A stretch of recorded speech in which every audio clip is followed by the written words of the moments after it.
Hello students, welcome to online class. Myself Sudhakar TM, Assistant Professor in Commerce, GFGC Kushalnagar, Kodagu District. Here I am taking class for 3rd BCom Business Taxation 3. Program BCom Subject Commerce, and it's my 14th session. In this session, we'll study procedure for computation of total income and tax liability. How total income has to be computed and how tax has to be calculated. First we'll see procedure for computation of total income. So total ಇನ್ಕಮನ್ನು ಯಾವ ರೀತಿ calculate ಮಾಡೋದು, ಏನು procedure ಅದನ್ನು ಮೊದಲು ನಾವು ನೋಡೋಣ. ಈಗ ನಮ್ಗೆ ಗೊತ್ತಿದೆ, ಈಗ ಟ್ಯಾಕ್ಸನ್ನು ನೀವು ಫೈಂಡ್ ಔಟ್ ಮಾಡಬೇಕಂದ್ರೆ ಮೊದಲು ನಿಮಗೆ ಟೋಟಲ್ ಇನ್ಕಮ್ ಹೇಗೆ ಎಷ್ಟಿದೆ ಅಂತ ನೋಡಬೇಕು. ಅಸೆಸಿಯೇಟ್ ಟ್ಯಾಕ್ಸೇಬಲ್ ಇನ್ಕಮ್ ಎಷ್ಟು ಅಂತ. ಬಟ್ ಅಲ್ಲಿ ಟೋಟಲ್ ಇನ್ಕಮನ್ನು ಫೈಂಡ್ ಔಟ್ ಮಾಡೋ ವಿಧಾನವನ್ನು ಅಥವಾ ಪ್ರೊಸೀಜರನ್ನು ಇಲ್ಲಿ ನಾವು ತಿಳ್ಕೊಳ್ಳೋಣ. The first of all, ascertain the various incomes which are to be included in total income on the basis of residence. ನಾವು ಯಾವುದೆಲ್ಲ ಇನ್ಕಮನ್ನು ಆತನ ಟೋಟಲ್ ಇನ್ಕಮಲ್ಲಿ ಆ್ಯಡ್ ಮಾಡ್ಕೋಬೋದು ಅಂತ ಇನ್ಕಮ್ಸನ್ನು ಮೊದಲೇ ನಾವು ಫೈಂಡ್ ಔಟ್ ಮಾಡಿ ಇಟ್ಕೋಬೇಕು. Second, these incomes will be computed according to the various sections of the act under the heads salaries, income from house property, profit and gains of business or profession, capital gains and income from other source. So total ಆಗಿ 5 heads of income ಬರುತ್ತೆ.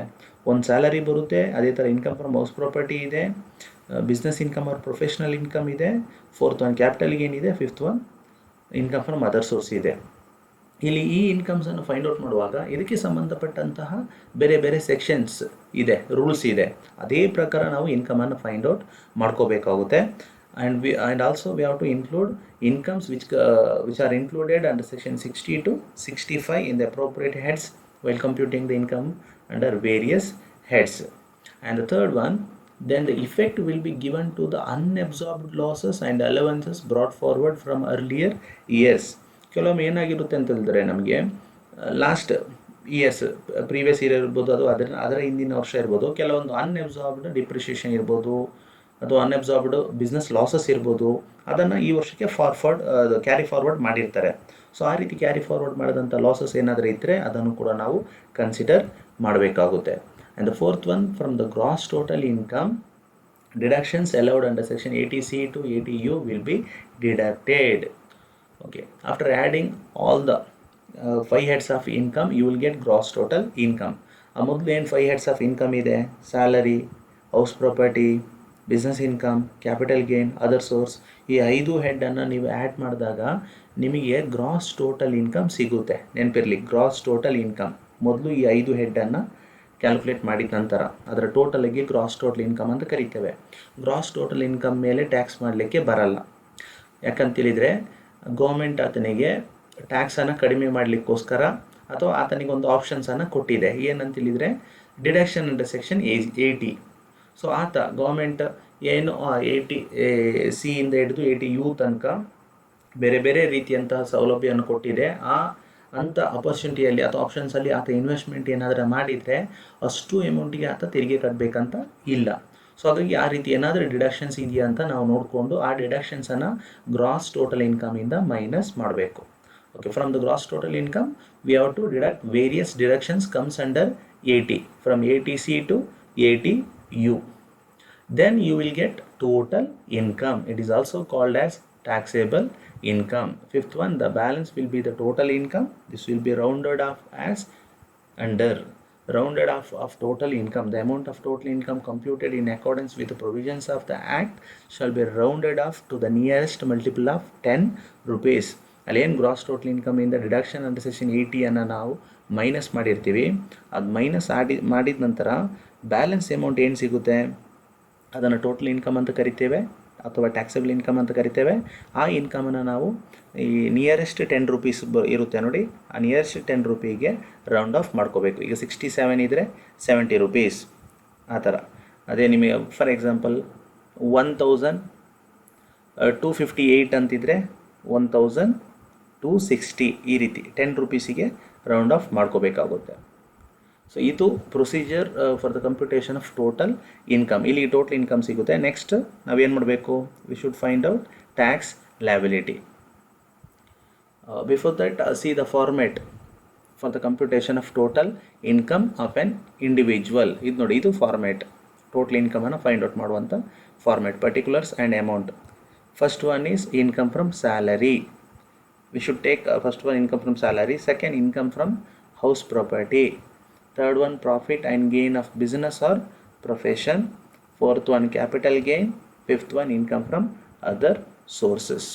These are all the 5 different sources of income, and the total of these 5 heads are called gross total income. From that gross total income, various deduction under section 80 will be deducted from 80C to 80U. Then you will get total income or taxable income. On this taxable income, we should find out tax liability. Next, the procedure to calculate tax liability. So ಇಲ್ಲಿ ಯಾವ ಥರ ನಮಗೆ total ಇನ್ಕಮನ್ನು calculate ಮಾಡಬೇಕಾದ್ರೆ procedure ಇತ್ತು, ಅದೇ ಥರ tax ಲಯಬಿಲಿಟಿಯನ್ನು ಫೈಂಡ್ ಔಟ್ ಮಾಡಬೇಕಾದ್ರೂ ಪ್ರೊಸೀಜರ್ ಇದೆ. ಸೊ ಇಲ್ಲಿ ಫಸ್ಟ್ ಸ್ಟೆಪ್ ಏನು? Compute tax on such total income at the prescribed rates of tax. Here taxes are levied based on the slabs, tax slab. Different rates of tax slabs are given for different kinds of citizens.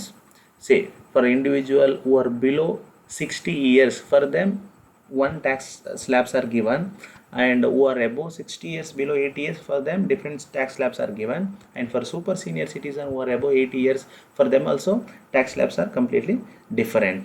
So these tax slabs are applicable based on their age and income. So compute tax on such total income at the prescribed rates of tax. And the step 2, allow rebate of maximum of rupees 12,500 under section 87A in case of resident individual having total income up to rupees 5 lakh. So ಇಲ್ಲಿ ಏನಂತ ಹೇಳಿದರೆ, ನಮಗೆ rebate ಅನ್ನೋ ಒಂದು concept ಇದೆ. Associate total income ಏನು taxable income ಬರುತ್ತೆ deduction ಆದ ನಂತರ, ಆ ಟೋಟಲ್ ಇನ್ಕಮ್ 5 ಲ್ಯಾಕ್ಗಿಂತ ಕಡಿಮೆ ಇದ್ದಾಗ ಅವನಿಗೆ ರಿಬೇಟ್ ಸಿಗುತ್ತೆ. ಗೌರ್ಮೆಂಟ್ ರಿಬೇಟ್ ಅಂದರೆ ಒಂಥರ ಡಿಸ್ಕೌಂಟ್ ಟೈಪು. ಆತನಿಗೆ ಟ್ಯಾಕ್ಸ್ ಕಟ್ಟುವ ಪ್ರಮೇಯ ಬರುವುದಿಲ್ಲ. ಅವನಿಗೆ ಏನು ಇನ್ಕಮ್ 5 ಲ್ಯಾಕ್ಗಿಂತ ಕಡಿಮೆ ಇದ್ದಾಗ ಮ್ಯಾಕ್ಸಿಮಮ್ ಅಂದರೆ 12,500 ರೂಪಾಯಿ ತನಕ ಬೆನಿಫಿಟ್ ಸಿಗುತ್ತೆ, ರಿಬೇಟ್ ಸಿಗುತ್ತೆ. ಅದೇ ಎಬೋ 5 ಲ್ಯಾಕ್ 1 ರೂಪಿ ಇದ್ದರೂ ಕೂಡ ಆತ 2,50,000 ಟ್ಯಾಕ್ಸನ್ನು ಕಟ್ಟಬೇಕಾಗುತ್ತೆ. Step 3, add surcharge at 10% on total income exceeding rupees 50 lakh to 1 crore and 15% of such income if it is income exceeds 1 crore. ಇಲ್ಲಿ ಸರ್ಚಾರ್ಜ್ ಅನ್ನೋ ಕಾನ್ಸೆಪ್ಟ್ ಇದೆ. ಟ್ಯಾಕ್ಸ್ ಜೊತೆ ಎಕ್ಸ್ಟ್ರಾ ಸರ್ಚಾರ್ಜನ್ನು ಆತ ಕಟ್ಟಬೇಕು. ಯಾವಾಗ ಕಟ್ಟಬೇಕು? ಎಲ್ಲ ಸಂದರ್ಭದಲ್ಲಿ ಕಟ್ಟಬೇಕು ಅಂತ ಇಲ್ಲ. ಇಲ್ಲಿ ಯಾವಾಗ ಕಟ್ಟಬೇಕು ಅಂದರೆ, ಆತನ ಟೋಟಲ್ ಇನ್ಕಮ್ 50 ಲಕ್ಷಕ್ಕಿಂತ ಜಾಸ್ತಿ ಇದ್ದರೆ, 50 ಲಕ್ಷದಿಂದ 1 ಕೋಟಿ ತನಕ ಇದ್ದರೆ ಆತ 10% ಸರ್ಚಾರ್ಜನ್ನು ಗೌರ್ಮೆಂಟಿಗೆ ಕಟ್ಟಬೇಕಾಗುತ್ತೆ. ಅದುವೇ ಆತನ ಇನ್ಕಮ್ 1 crore ಹೆಚ್ಚಿದ್ದರೆ ಆಗ ಆತ 15% ಸರ್ಚಾರ್ಜನ್ನು ಕಟ್ಟಬೇಕಾಗುತ್ತೆ. ಮತ್ತು ನೆನ್ಬಿಡಿ, ಅಲ್ಲಿ ನಾರ್ಮಲ್ ಟ್ಯಾಕ್ಸ್ ಇದೆಯಲ್ಲ, ನಾರ್ಮಲ್ ಟ್ಯಾಕ್ಸನ್ನು ನಾವು ಇನ್ಕಮ್ ಮೇಲೆ ಹಾಕ್ತೇವೆ. ಪರ್ಸೆಂಟೇಜನ್ನು 5%, 20%, 30% ಬರುತ್ತಲ್ಲ, ಅದನ್ನು ಟೋಟಲ್ ಇನ್ಕಮ್ ಮೇಲೆ ಚಾರ್ಜ್ ಮಾಡ್ತೇವೆ. ಬಟ್ ಈ ಸರ್ಚಾರ್ಜ್ ಇದೆಯಲ್ಲ, ಇದನ್ನು ಟ್ಯಾಕ್ಸ್ ಅಮೌಂಟ್ ಮೇಲೆ ಚಾರ್ಜ್ ಮಾಡ್ತೇವೆ, 10%, 15%. ಆ ನಂತರ education, health and education cess 2+2 4% ಬರುತ್ತೆ, ಅದನ್ನು ಅಪ್ಲೈ ಮಾಡಬೇಕಾಗುತ್ತೆ.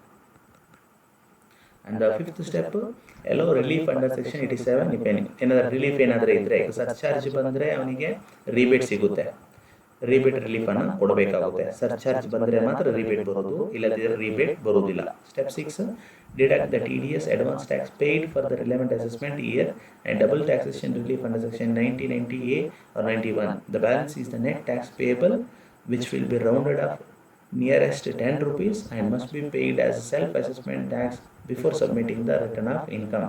ಏನಾದರೆ TDS ಏನಾದರೂ ಡಿಡಕ್ಟ್ ಆಗಿದ್ದರೆ, ಅಡ್ವಾನ್ಸ್ ಟ್ಯಾಕ್ಸ್ ಏನಾದರೂ ಪೇ ಮಾಡಿದರೆ, ಅದು ಎಲ್ಲವನ್ನು ಕೂಡ ಇಲ್ಲಿ ಅಡ್ಜಸ್ಟ್ ಮಾಡ್ಕೋಬೇಕಾಗುತ್ತೆ. So this is the procedure for tax liability.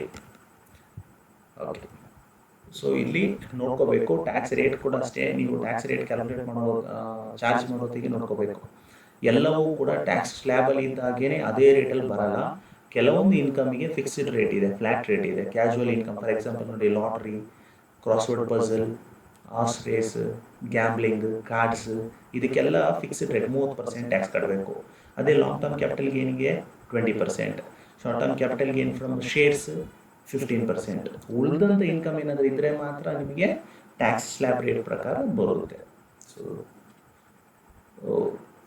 ಏನಂದರೆ ಈಗ ಇದು ಈ ಟ್ಯಾಕ್ಸಿಗೆ ಸಂಬಂಧಪಟ್ಟಂತಹ ಕಾನ್ಸೆಪ್ಟ್. ನೆಕ್ಸ್ಟ್ ಕ್ಲಾಸಲ್ಲಿ ಇದಕ್ಕೆ ಸಂಬಂಧಪಟ್ಟಂತಹ ಪ್ರಾಕ್ಟಿಕಲ್ ಪ್ರಾಬ್ಲಮ್ಸನ್ನು ನೋಡೋಣ. Thank you.